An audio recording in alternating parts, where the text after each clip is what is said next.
সিংহ টিউটোরিয়ালে সবাইকে স্বাগত জানাই। তোমরা এই দেখতেই পাচ্ছ একটা আছে অংশীদারি কারবারের অঙ্ক, যেটা ডাব্লিউবিপি কনস্টেবল প্রিলি 2019-এ এসেছিল। তো খুব গুরুত্ব সহকারে ভিডিওটা দেখবে। তোমরা যারা যারা আপকামিং কম্পিটিটিভ এক্সাম পরীক্ষা দেবে তাদের দিক থেকে কিন্তু খুবই গুরুত্বপূর্ণ। বলছি 7,000 টাকা লগ্নি করে এ একটি ব্যবসা শুরু করে 5 মাস বাদে বি তার অংশীদার হয়। মানে বি কত টাকা দিয়ে যোগ হয়েছে সেটা কিন্তু এখানে দেওয়া নেই। 1 বছর বাদে যদি তাদের লভ্যাংশের অনুপাত 2:3 হয়, তবে বি কত টাকা লগ্নি করেছিল। এবার দেখো এই ধরনের অঙ্কে কী করবে। দেখো এ 7,000 টাকা দিয়ে শুরু করেছিল, ঠিক আছে। এ 7,000 টাকা দিয়ে শুরু করে এই টাকাটা 12 মাস কাটবে, ঠিক আছে। তারপরে বি দেখো, বি কত টাকা যোগ হয়েছে জানি না, কিন্তু 5 মাস পরে যোগ হয়েছে, ঠিক আছে। ধরি এক্স টাকা দিয়ে শুরু করেছে, এ 5 মাস পরে যোগ করেছে, তার মানে এই টাকাটা কয় মাস হবে? 7 মাস।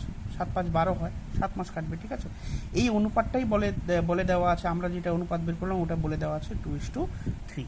তাহলে ক্যালকুলেশন করলে আমাদের উত্তর বেরিয়ে যাবে। দেখো 7 দিয়ে যদি আমরা এটাকে আগে উপর নিচ করে নিই, ঠিক আছে।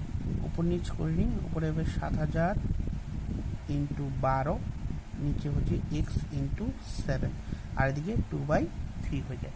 দেখো 7 দিয়ে যদি এটাকে কাটা হয় তাহলে কী হবে? 7 একে 7 মানে কি 1,000, আর এটাকে যদি এটা কাটা হয় 6 হয়ে যায়, তার মানে উপরে কত হয়ে যায়? 6, ঠিক আছে। 6 একে 6, 6,000 হয়ে যায়।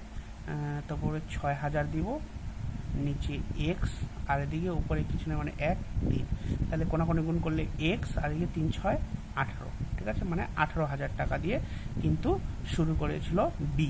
এখানে অপশানটা প্রশ্নটা কি বলছে? বি কত টাকা লগ্নি করেছিল? উত্তর হয়ে যাবে, আমরা এক্স ধরেছিলাম বি, তো এই উত্তর হয়ে যাবে 18,000। এটা আছে ডি নাম্বার অপশানে। তোমাদের ভিডিওটা কেমন লাগলো? যদি ভালো লেগে থাকে তাহলে একটা লাইক আর ভিডিওটা শেয়ার করে দিবে। আর পেজটা যদি ফলো না করে থাকো, সবার আগে পেজটাকে ফলো করে দিবে।